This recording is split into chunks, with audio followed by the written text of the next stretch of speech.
Hello guys, आज एक नई वीडियो बना रहे हैं क्लास 12th के कॉन्सेप्ट के ऊपर। और इंडियन इकोनॉमी का कॉन्सेप्ट है और कॉन्सेप्ट का नाम है Indian economy on the eve of independence. आपको दिख ही रहा होगा, ये क्लियर है। तो इंडिपेंडेंस के टाइम पे क्या सिचुएशन थी इकोनॉमी की, उससे पहले क्या थी, ये सब आपको इसके अंदर पढ़ना है। तो सबसे पहले एक इंपॉर्टेंट डेट्स है वो देख लीजिए। पहला आपको क्या बोला हुआ है, ईयर ऑफ इंडिपेंडेंस 15 अगस्त 1947, ये पता ही है सबको। अगला, ब्रिटिश रूल इंडिया में उसका फाउंडेशन कब हुआ था, तो battle of Plassey 1757, right. India में रेलवे कब इंट्रोड्यूस हुआ, ये तो कॉमन सेंस है कि हमने तो नहीं करा था, ब्रिटिशर्स ने करा था। तो ये 1947 से पहले का ही था और इंट्रोड्यूस हुआ था 1850 में। और इसका मेन मोटिव इंडिया को डेवलप करना नहीं था, अपनी आर्मी को या एग्रीकल्चर प्रोडक्ट को इधर से उधर मूव करने के लिए था। नेक्स्ट, फर्स्ट पैसेंजर ट्रेन जो चली थी वो Bombay to Thane 1854। TISCO Tata iron and steel company कब बनी थी, 1907, राइट। स्विस कैनाल कब बनाई गई थी, एक आर्टिफिशियल वाटरवे है जो बनाई गई थी कॉस्ट ऑफ ट्रांसपोर्टेशन को कम करने के लिए इंडिया से ब्रिटेन के लिए, 1869। ईयर ऑफ ग्रेट डिवाइड 1921 को बोला जाता है, क्यों, क्योंकि उससे पहले हमारी पॉपुलेशन बड़ी अप एंड डाउन हो रही थी, क्लियर। उसके बाद फर्स्ट ऑफिशियल सेंसस कब हुआ था, first official census in India में कब हुआ था, 1881, ये याद रखना। जमींदारी सिस्टम के कौन लाया था इंडिया में, कॉर्नवालिस 1793, राइट। तो ये इंपॉर्टेंट डेट्स है जो आपके काम आती है। नेक्स्ट पॉइंट देखिए, ऊपर लिखा हुआ है main purpose of British rule, main purpose of British rule. देखिए, ब्रिटिशर इंडिया को डेवलप करने नहीं आए थे, इंडिया के रिसोर्सेस को एक्सप्लॉइट करने के लिए, चाहे वो ह्यूमन हो या जैसे भी रिसोर्सेज हो, उसको एक्सप्लॉइट करने के लिए आए थे, वही लिखा हुआ है यहाँ पे। और वो इंडिया में इसलिए आए थे क्योंकि उनके ब्रिटेन में जो इंडस्ट्रीज चल रही थी उसे रॉ मटेरियल इंडिया से प्रोवाइड करा सके, राइट। देखिए लिखा भी हुआ है, the main purpose of British rule in India was to use Indian economy as a feeder economy और for the development of British government in India. और इसका सोल पर्पस क्या था कि जो मॉडर्न इंडस्ट्रीज वहां चल रही है ब्रिटेन में, उन्हें रॉ मटेरियल इंडिया में उगा के भेजा जा सके, राइट। नेक्स्ट पॉइंट, ये सिंपल सा पॉइंट ही है। नेक्स्ट, ब्रिटिशर्स के टाइम पे इंडिया की नेशनल इनकम किसी ने भी अटेम्प्ट नहीं करी थी निकालने के लिए, और पर कैपिटा इनकम भी अटेम्प्ट नहीं करी थी, लेकिन कुछ लोगों ने करी थी, जिसमें सबसे बेस्ट थी वो थी डॉक्टर VKRV राव, सबसे बेस्ट। लेकिन दादा भाई नौरोजी, विलियम डिग्बे, इन लोगों ने भी निकाली थी, RC देसाई, लेकिन जो सबसे बेस्ट थी वो डॉक्टर VKRV राव की थी। ये आप स्क्रीनशॉट ले लीजिए इस पॉइंट का।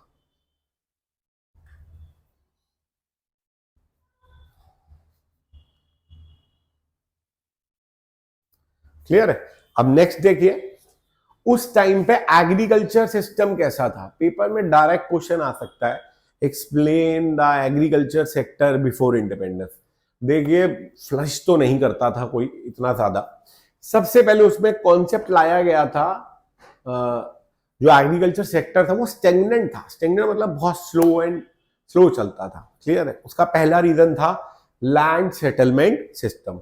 लैंड सेटलमेंट सिस्टम में बेसिकली क्या था, ब्रिटिशर्स ने जमींदारों को अपॉइंट करा हुआ था कि आप कल्टीवेटर से रेंट लोगे और वो जो भी वो कमाएंगे और वो पैसा आप हमारे उसमें सबमिट करा दोगे, क्लियर है। इवन इसकी डेट भी फिक्स थी कि किस डेट पे रेंट सबमिट होगा। और ऑब्वियसली जब आपके पास पैसा ही नहीं बचेगा तो आप डेवलप कैसे करोगे एग्रीकल्चर को, क्लियर है। तो जो पैसा वो कमाते थे वो पैसा ब्रिटिश गवर्नमेंट में एड ऑन हो जाता था, क्लियर है। और ब्रिटिशर्स ने या जमींदार ने कुछ भी इंप्रूवमेंट के लिए एग्रीकल्चर की इंडिया में कुछ भी नहीं करा। लास्ट पॉइंट ये लिखा हुआ है, क्लियर है। ये जमींदारी सिस्टम का ही कॉन्सेप्ट है एक तरीके का, और ये इसका पहला पॉइंट है land settlement system. Second, commercialisation of agriculture. देखिए, एग्रीकल्चर कमर्शलाइजेशन मतलब वही चीज बनाओ जो मार्केट में ज्यादा बिकती है, क्योंकि हमारी मोस्टली उस टाइम पे 70 टू 85%, 75 टू 85 लोग लाइवलीहुड के लिए एग्रीकल्चर पे ही डिपेंडेंट थे। लेकिन वो ब्रिटिशर्स क्या बनवाते थे, उन्हें वही चीज बनवाते थे जो ब्रिटेन में as a raw material use की जाती थी। तो commercialisation of agriculture means conversion of food crop into cash crop. ये इसकी स्लोगन लाइन है, ये आपको जरूर लिखनी है पेपर के अंदर। क्लियर है? और तो ये कमर्शलाइजेशन ऑफ एग्रीकल्चर भी आपको क्लियर हो गया। याद रखना एग्रीकल्चर क्यों की जाती थी, ब्रिटिशर्स की नीड पूरी करने के लिए। Next point third, low level of productivity. इसका मतलब है कि बहुत सारे लोग, मोर देन 75 टू 85% लोग एग्रीकल्चर कर रहे थे, लेकिन जो एफिशिएंसी आनी चाहिए थी, जो प्रोडक्टिविटी आनी चाहिए थी, वो नहीं आती थी एग्रीकल्चर से, इसलिए स्टेगनेंट थी। Last, scarcity of investment. Scarcity of investment का मतलब जो कल्टीवेटर्स थे उनके पास कोई पैसा ही नहीं था लगाने के लिए कि वो उसे और डेवलप कर सके, बढ़ा सके। क्लियर है? तो अगर पेपर में क्वेश्चन आता है explain the agriculture sector before independence, तो वो स्टेगनेंट था। 4 पॉइंट थे। पहला, लैंड सेटलमेंट सिस्टम। दूसरा, कमर्शलाइजेशन ऑफ एग्रीकल्चर। तीसरा, लो productivity. And last is scarcity of investment. Right? अब नेक्स्ट पॉइंट आता है, ये एक 1 मार्कर आ सकता है। एक स्पेशल टाइप ऑफ कॉटन होता है, muslin is a special type, जो पार्टीशन से पहले उगाया जाता था, और उसकी जो बेस्ट फैब्रिक था जो था वो शाही मलमल के नाम से फेमस था। और ये उस टाइम पे इंडिया में ही था, बांग्लादेश के अंदर उगाया जाता था। क्लियर है? लेकिन अब वो ढाका बांग्लादेश में चला गया। तो ये पूछा जा सकता है कि मुस्लिम की कौन सी टाइप सबसे अच्छी होती थी, वो मलमल शाही। राइट? तो ये 1 नंबर का आ सकता है और ज्यादा डेप्थ में जाने की जरूरत नहीं है। क्लियर है? फिर आता है स्विस कैनाल। 1869 में बनाई गई, और ये इसलिए बनाई गई कि आप इंडिया से ब्रिटेन की कॉस्ट ऑफ ट्रांसपोर्टेशन कम कर सको। राइट? देखिए इसमें लिखा भी हुआ है, Suez Canal is the artificial waterway running from north to south across in the east north eastern Egypt, और 1869 में बनाई गई, और ये इसलिए बनाई गई कि कॉस्ट ऑफ ट्रांसपोर्टेशन कम हो। क्लियर है? और इसने जेन्युइनली उसे अच्छा मतलब प्रूफ भी करा, और कॉस्ट ऑफ ट्रांसपोर्टेशन कम हो गया था। इसमें बस ये क्वेश्चन आ सकता है कि ये कब आई थी और ये क्या, इससे क्या फायदा हुआ था, बस, और कोई क्वेश्चन इसका बनता नहीं है। क्लियर है? नेक्स्ट, अब फॉरेन ट्रेड बिफोर इंडिपेंडेंस, ये आ सकता है। इसके 3 पॉइंट है, इसके 3 पॉइंट है। पहला, India is the exporter of primary good and importer of secondary goods. Exporter का मतलब जो आप बाहर बेच रहे हो, इंपोर्टर जो आप बाहर से मंगा रहे हो। राइट? तो इंडिया के अंदर एग्रीकल्चर में जो रॉ मटेरियल बनाया जाता था that is called primary good. Clear है? फिर जो फिनिश गुड्स आता था that is called secondary goods. तो इंडिया में बनाई एग्रीकल्चर इसलिए की जाती थी जो रॉ मटेरियल आप बाहर भेज सको, इसलिए India exporter of primary goods था। फिर बाहर जो चीज बनती थी उसे इंडिया में भेज दिया जाता था, क्योंकि भाई पैसे भी कमाने, कंजम्पशन भी करवानी है अपनी गुड्स की, तो इसलिए इंडिया को इंपोर्टर ऑफ फिनिश गुड्स बोला जाता है। ये इसका पहला पॉइंट है। दूसरा, monopoly control of British rule, मतलब जितना भी फॉरेन ट्रेड होता था मोर देन हाफ ब्रिटेन के साथ होता था। क्लियर है? नेक्स्ट, और जो मोर देन हाफ था और जो बचा वो चाइना, श्रीलंका या ईरान, पर्शिया, इन सब से किया जाता था। राइट? इसमें सुएज कैनाल का बहुत इंपॉर्टेंट रोल था। क्लियर है? और last, drain of wealth. Drain of wealth का मतलब क्या होता है? देखिए उस टाइम पे एक्सपोर्ट इंडिया से ज्यादा होता था और इंपोर्ट कम होता था। तो देखा जाए तो इंडिया को पैसा लेना था ब्रिटेन से, तो वो क्या करते थे, उसको ड्रेन कर देते थे वहीं पे। कैसे करते थे? वॉर में यूज कर लेते थे वो पैसा। दूसरा, अपने ऑफिसेज बना लेते थे वहां पे। और लास्ट, इंडिया में इनविजिबल आइटम को इंपोर्ट कर देते थे, जैसे कोई बैंकिंग सर्विस या कोई सर्विस शो कर देते थे। तो इसका पेपर में क्वेश्चन कैसा आता है? डायरेक्ट आएगा, explain the foreign trade before और on the eve of independence. ये क्वेश्चन आपको ये तीनों पॉइंट बताने हैं। कौन कौन से पॉइंट बताने हैं? पहला, exporter of primary good and importer of secondary goods. दूसरा, monopoly control of foreign trade. Last, drain of wealth. एक और तरीके का क्वेश्चन भी आता है इसमें कि ड्रेन ऑफ वेल्थ कैसे किया गया, तो आपको ये 3 पॉइंट बताने हैं। पहला, एक्सपेंसेस पे करते थे वॉर के अंदर, उससे ऑफिसेस बना लेते थे, और लास्ट, इनविजिबल आइटम को इंपोर्ट कर लेते थे। क्लियर है? नेक्स्ट कॉन्सेप्ट देखिए, occupational structure. Right, important concept है। देखिए हमारे 3 सेक्टर हुए, प्राइमरी, सेकेंडरी, टेरिटरी। क्लियर है? एग्रीकल्चर हो गया, मैन्युफैक्चरिंग, सर्विस हो गया, ऐसा। तो ऑक्यूपेशनल स्ट्रक्चर का मतलब होता है distribution of work force among different sectors of an economy. कौन सी वर्क फोर्स के मतलब कितने कितने में काम कर रहा है। क्लियर है? तो इंडिपेंडेंस के टाइम पे तो 75 to 80-85% लोग एग्रीकल्चर ही करते थे। क्लियर है? कुछ मैन्युफैक्चरिंग, कुछ सर्विस।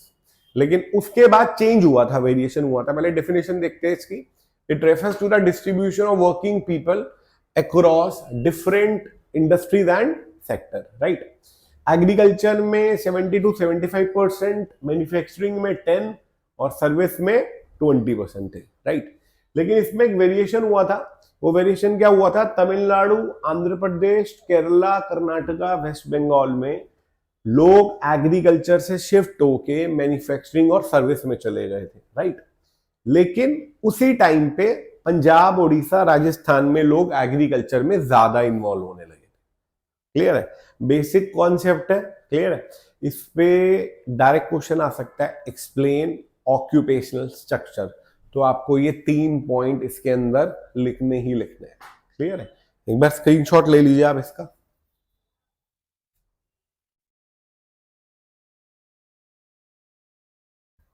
चलिए नेक्स्ट। अब अगला कॉन्सेप्ट आया इंडस्ट्रियल सेक्टर बिफोर इंडिपेंडेंस। अब इंडस्ट्रियल सेक्टर में सबसे पहला हुआ था डी इंडस्ट्रियलाइजेशन। डी इंडस्ट्रियलाइजेशन के 2 फोल्ड मोटिव थे। कितने मोटिव थे? 2। पहला, ये देखिए, डी इंडस्ट्रियलाइजेशन के 2 फोल्ड मोटिव थे। पहला, to get raw material from India at a cheaper rate. पहला पॉइंट। दूसरा, sell finish goods at a higher rate to India. मतलब सस्ते पे रॉ मटेरियल खरीदो और महंगे पे फिनिश गुड्स बेचो। इसे बोला जाता है डी इंडस्ट्रियलाइजेशन। राइट, फिर उस टाइम पे इंडिया में हैंडीक्राफ्ट इंडस्ट्री बहुत पॉजिटिव थी, लेकिन इन्होंने क्या करा, उसके ऊपर भी एक डिस्क्रिमिनेटरी टैरिफ पॉलिसी लगा दी। टैरिफ पॉलिसी मतलब टैक्स। वो कहते थे कि अगर आप हैंडीक्राफ्ट एक्सपोर्ट कर रहे हो तो ज्यादा टैक्स लगेगा। राइट, तो इससे क्या हुआ, हैंडीक्राफ्ट में डिक्लाइन आया और उसमें अनएम्प्लॉयमेंट जनरेट होने लगी। लोग करने नहीं लगे क्योंकि उन्हें टैक्स ज्यादा भरना पड़ता था। तो इंडस्ट्रियल सेक्टर का पहला पॉइंट डी इंडस्ट्रियलाइजेशन। दूसरा, adverse effect of decline in handicraft industry. तीसरा, lack of capital goods industry. अब ये कैपिटल गुड्स हमने नेशनल इनकम में पढ़ा था। कैपिटल गुड्स वो होती है जो फिक्स एसेट्स होती है बड़ी बड़ी। उस टाइम पे इंडिया में वो बनाने वाले नहीं थे लोग, कुछ गिने चुने 2, 4, 5 लोग थे जो बनाते थे। Right, next point, low contribution to GDP. Industrial sector का नेशनल इनकम में कंट्रीब्यूशन बहुत कम था क्योंकि लोग ही कम इन्वॉल्व थे। क्लियर है? और limited role of public sector. देखो, इंडस्ट्री को डेवलप करने के लिए पब्लिक सेक्टर मतलब गवर्नमेंट का अच्छा होना बहुत जरूरी होता है, वो उस समय नहीं था। तो इंडस्ट्रियल सेक्टर बिफोर इंडिपेंडेंस में पहला डी इंडस्ट्रियलाइजेशन, 2 फोल्ड मोटिव। दूसरा, हैंडीक्राफ्ट इंडस्ट्री डिक्लाइन होना। तीसरा, lack of capital goods industry. चौथा, आपका limited role of public sector. और पांचवा, लो कंट्रीब्यूशन टू जीडीपी। तो हमने एग्रीकल्चर सेक्टर भी पढ़ लिया और इंडस्ट्रियल सेक्टर भी पढ़ लिया, फॉरेन ट्रेड भी पढ़ लिया। तो ये तीनों इंपॉर्टेंट है जो आपके एग्जाम में आ सकते हैं। और वो जो जिसने कंट्रीब्यूशन दिया था नेशनल इनकम निकालने के लिए, जिसका सबसे सिग्निफिकेंट था, डॉक्टर VKRV राव, याद रखना। Right, next, infrastructure before independence. Right, तो इंफ्रास्ट्रक्चर जो डेवलप किया गया वो क्या क्या था उसके बारे में। लेकिन इसमें ना एक पॉइंट ध्यान रखना, जितना भी इंफ्रास्ट्रक्चर बनाया गया उसके कुछ मोटिव्स थे। पहला, जियोग्राफिकल बैरियर तोड़ना। भाई आज आप मेट्रो बन रही है ना, तो जियोग्राफ आप इधर से उधर कहीं भी फ्रीली जा सकते हो ना पब्लिक ट्रांसपोर्ट से। बस चल रही है, ट्रेन चल रही है, तो आप इधर से उधर जा सकते हो। This is called to break down the geographical barrier. दूसरा, जो एग्रीकल्चर होती थी उसे वहां से पोर्ट तक ले जाना, क्लियर है, शिप के थ्रू जाएगा माल, तो वो कैसे किया जाता था, बाय रोड या बाय रेलवे, इसलिए ये सब चीजें बनाई गई थी, क्लियर है। तो इंफ्रास्ट्रक्चर बिफोर इंडिपेंडेंस किया गया, लेकिन सिर्फ अपने फायदे के लिए किया गया। किसके लिए किया गया, अपने फायदे के लिए। एक और पॉइंट भी दिख रहा है, एडवर्स इफेक्ट ऑफ पार्टीशन। आपको पता है 1947 में पार्टीशन भी हो गया था। तो वो पार्टीशन में क्या हुआ कि एक एरिया था जो जूट प्रोड्यूसिंग एरिया था, क्लियर है, जो बांग्लादेश उस समय ईस्ट पाकिस्तान में चला गया था, अब वो बांग्लादेश के अंदर है। ये हमारा एक नुकसान था। और एक और बहुत बड़ा नुकसान ये हुआ था, रिहैब, जो लोग शिफ्ट हुए थे इधर से उधर, मतलब यहां से जो गए वो तो गए, जो वहां से यहाँ आए उनको घर दिलाना, खाना खिलाना, सब चीजों का भी एक बहुत बड़ा इंपैक्ट था इकोनॉमी के ऊपर उस समय, क्लियर है। नेक्स्ट कॉन्सेप्ट देखिए, इंफ्रास्ट्रक्चर के बारे में। पहला, रेलवे। रेलवे इंडिया में इंट्रोड्यूस हुआ था 1850 में, और पहली ट्रेन बॉम्बे टू थाने चली थी 1854 में, क्लियर है। और इसके बारे में बताया हुआ है कि ये रेलवे जो हुआ था, क्यों हुआ था, to undertake the long distance travel, geographical barrier टूटे जिससे, और जिससे कमर्शलाइजेशन ऑफ एग्रीकल्चर और बढ़े, कमर्शलाइजेशन ऑफ एग्रीकल्चर और बढ़े। क्यों, क्योंकि अगर आप रेलवे या ये सब चीजें नहीं बनाते तो सामान इधर से उधर मूव कैसे होता, क्लियर है। अगला, एयर एंड वाटर ट्रांसपोर्ट भी स्टार्ट किया गया, क्लियर है।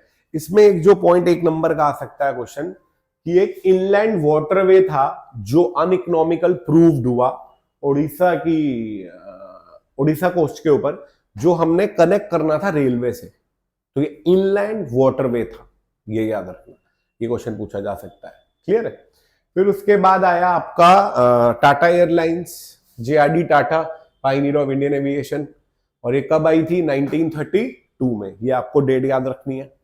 अगला, रोड्स बनाई, क्लियर है, अपना रॉ मटेरियल इधर से उधर ले जाने के लिए। पोस्ट टेलीग्राम और ये सब भी स्टार्ट करा, और ये इसलिए यूज भी किया गया कि लॉ एंड ऑर्डर को मेंटेन, मैसेज इधर से उधर जा सके। उतना इंपॉर्टेंट भी नहीं है ये कॉन्सेप्ट, ये पॉइंट इंपॉर्टेंट है। देखो, ब्रिटिशर्स ने बुरा तो किया लेकिन कुछ अच्छा भी तो किया। वो अच्छा क्या था, पहला, शिफ्टेड टू मॉनेटरी इकोनॉमी। देखिए, पहले हम बार्टर सिस्टम पे चलते थे, जो आप बना रहे हो वो दूसरे को दे देते थे, जो दूसरा बना रहा है वो आप ले लेते थे। लेकिन मॉनेटरी इकोनॉमी लाने वाले ब्रिटिशर थे। बेटर मीन्स ऑफ ट्रांसपोर्टेशन जो आज भी हम यूज कर रहे हैं वो उन्हीं की बनाई हुई है बहुत सारी। एडमिनिस्ट्रेशन सिस्टम उन्होंने सिखाया हमें, क्लियर है। कमर्शलाइजेशन ऑफ एग्रीकल्चर उन्होंने सिखाया कि कैसे बना के चीजों को बेचा जाता है, और फॉरेन ट्रेड उन्होंने सिखाया। तो ये मेजर 5 पॉइंट है। देखिए, है और भी, लेकिन आप ये मेन 5 पॉइंट लर्न कर लीजिए, डायरेक्ट थ्योरी क्वेश्चन आ जाता है और आपको ये 5 पॉइंट लिखने हैं। स्क्रीनशॉट ले लीजिए इसकी एक बार।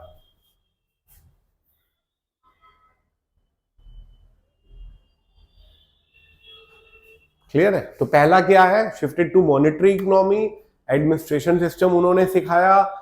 नेक्स्ट आपका better means of transportation, commercialisation और फॉरेन ट्रेड उन्होंने सिखाया, राइट। चलिए, अब अगला कॉन्सेप्ट, डेमोग्राफिक कंडीशन। ये डायरेक्ट 6 नंबर का भी आ सकता है, 4 नंबर का भी आ सकता है। डायरेक्ट क्वेश्चन आता है, आप एग्जामिन करो demographic condition at the time of independence, right. तो देखिए, 1921 से पहले एक 1921 को बोला जाता है ईयर ऑफ ग्रेट डिवाइड। इससे पहले बिफोर हो जाता है, इसके बाद आफ्टर आ जाता है, राइट। तो डेमोग्राफिक प्रोफाइल में बेसिकली आपको बताना क्या है कि बर्थ रेट क्या था, डेथ रेट क्या था, लिटरेसी रेट क्या था, हेल्थ फैसिलिटीज क्या थी, ये सब बताना। पहला देखिए, high birth rate, death rate. Birth rate पर 1000 होता है पॉपुलेशन, मतलब अगर आपकी पॉपुलेशन 1000 है तो इतना बर्थ रेट है, क्लियर है। डेथ रेट भी ऐसे ही होता है, पर 1000 होता है। उस समय बहुत ज्यादा था, 48 पर 1000 और डेथ रेट 40 था। क्लियर है। एक्सट्रीम लो लिटरेसी रेट, पढ़े लिखे लोग बहुत कम होते थे क्योंकि ये पढ़ने भी नहीं देते थे। और फीमेल लिटरेसी रेट 7% था। ओवरऑल लेस देन 16% था। क्लियर है। नेक्स्ट, पुअर हेल्थ फैसिलिटीज, ये तीसरा पॉइंट है। पहला क्या हुआ, high birth rate death rate. Second one आपका लिटरेसी रेट बहुत लो था, हेल्थ फैसिलिटी बहुत बेकार थी। लाइफ, अब एक बंदा कितनी लाइफ जीता था, कितना है उस समय 32 और आज के समय 68। क्लियर है। उसके बाद मोर्टेलिटी रेट क्या था, जो बच्चे एक साल के अंदर अंदर मर जाते थे उस समय था 218 पर 1000, 2011 के हिसाब से 44 पर 1000। राइट। पॉवर्टी चारों तरफ फैली हुई थी। राइट। चारों, कुछ ही गिने चुने लोग जो अमीर होते थे। तो ये 5 पॉइंट है इसके। राइट। डेमोग्राफिक प्रोफाइल में पहला क्या है, high birth rate death rate, low literacy rate, poor health facilities, life expectancy कम थी और मोर्टेलिटी रेट भी ज्यादा था और पॉवर्टी बहुत फैली हुई थी। एक बार ये रेट में दोबारा आपको बता दूं, birth rate 48, death rate 40, overall literacy rate less than 16% और फीमेल्स का 7 और लाइफ 32 और आज 68, मोर्टेलिटी रेट 218 और आज 44। राइट। क्लियर है। अब नेक्स्ट कॉन्सेप्ट देखिए एक और, ये बहुत सिंपल सा चैप्टर है इसलिए मैं थोड़ा तेजी में पढ़ा रहा हूं। मेन जो पॉइंट आपको याद रखने हैं वो मैं आपको बता रहा हूं। क्लियर है। उस समय इंडियन इकोनॉमी के फीचर क्या थे, पहला एक था स्टेगनेंट इकोनॉमी। ये पॉइंट आपको याद रखने वाला है जो 1 मार्कर आ सकता है। स्टेगनेंट इकोनॉमी वो होती है जो रुकी हुई होती है, लेकिन उसको कुछ टर्म्स में बताया गया है। पहला, एग्रीगेट रियल आउटपुट अगर आपका लेस देन 2% है और growth rate of per capita output 0.5 है तो आप स्टेगनेंट थे। क्लियर है। ये पॉइंट ध्यान रखना, 2% और 0.5। बैकवर्ड इकोनॉमी थी, डेप्रिशिएटेड थी, ये तो सिंपल तो आपको पता ही है। ये इकोनॉमी आपको ध्यान रखनी है, इंप्यूटेड इकोनॉमी। राइट। इंडिया के देखो 2 पार्ट हो गए थे, एक इंडिया चला गया और एक पाकिस्तान चला गया। क्लियर है। पाकिस्तान 14 अगस्त 1947 में अलग हुआ और इंडिया इंडिपेंडेंट हुआ 15 अगस्त 1947 में। राइट। अब जो इंपॉर्टेंट क्वेश्चन नेक्स्ट एक और भी है, reason for infrastructural development. Right. ये आपको मैं बता चुका हूं लेकिन फिर बता रहा हूं। देखिए, रोड्स इसलिए बनाई गई थी कि आर्मी इंडिया के अंदर इधर से उधर मूव कर सके और material, raw material country side से रेलवे स्टेशन ले जाया जा सके या पोर्ट ले जाया जा सके जिससे वो ब्रिटेन चला जाए माल। राइट। उसके बाद जो रेलवे इसलिए डेवलप किया गया, पहला कि प्रॉफिट कमाओ उससे और इन ब्रिटेन के अंदर ज्यादा पैसा लगाया जाए और रॉ मटेरियल इधर से उधर हो सके। राइट। और टेलीग्राम सिस्टम जो लाया गया था वो लॉ एंड ऑर्डर को मेंटेन करने के लिए लाया गया था। राइट। तो ये 3 पॉइंट है जो आ सकते हैं। क्लियर है। इसमें आप ये भी लिख सकते हो, जियोग्राफिकल बैरियर तोड़ने के लिए था, कमर्शलाइजेशन को और ज्यादा बढ़ाने के लिए था और ज्यादा प्रॉफिटेबल बनाने के लिए था, आर्मी इधर से उधर मूव कर सके, इस चीजों के लिए था। क्लियर है। Next, special point, Swiss canal पढ़ लिया आपने, 1869 में बनाया गया। ब्रिटिश रूल का ओरिजिन, बैटल ऑफ प्लासी 1757। अगला, जब पार्टीशन हुआ तो इंडिया को 77% एरिया मिला और 82% पॉपुलेशन मिली। क्लियर है। अगला, theory of drain of wealth, ये किसने दी थी, ये दादा भाई नौरोजी ने दी थी। वेस्ट बंगाल फेमाइन 1943, ये भी पूछा जा सकता है। जमींदारी सिस्टम कौन लाया, कॉर्नवालिस 1793। अगला, मॉडर्न इंडस्ट्री 1907, टिस्को। राइट। और हैंडीक्राफ्ट इंडस्ट्री आपने पढ़ लिया, 1881 से स्टार्ट हुआ था, हर 10 सालों में होता है, हर 10 सालों में होता है। क्लियर है।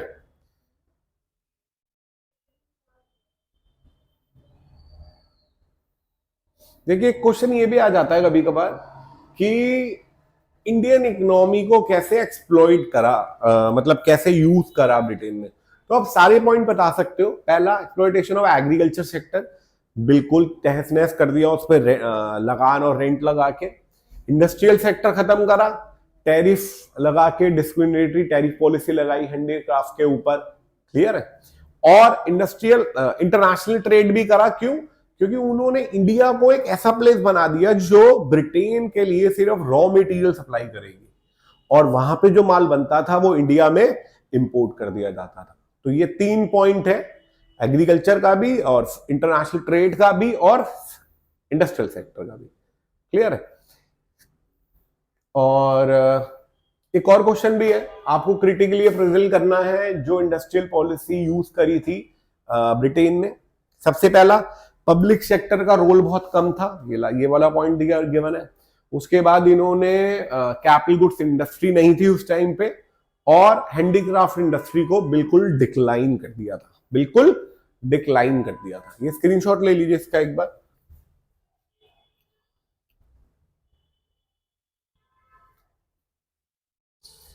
क्लियर है? मैंने आपको बहुत स्पीडी फॉर्म में ये पूरा चैप्टर ओवरव्यू दे दिया। जो मेन ये वाला क्वेश्चन जो लास्ट हमने करा, ये डायरेक्ट थ्योरी का आ सकता है, और ओवरऑल सारे पॉइंट मैंने आपको बता दिए, तो आप इसको इजीली पढ़ लीजिए। चलिए, आई होप आपको क्लियर हो गया होगा। That's all for today.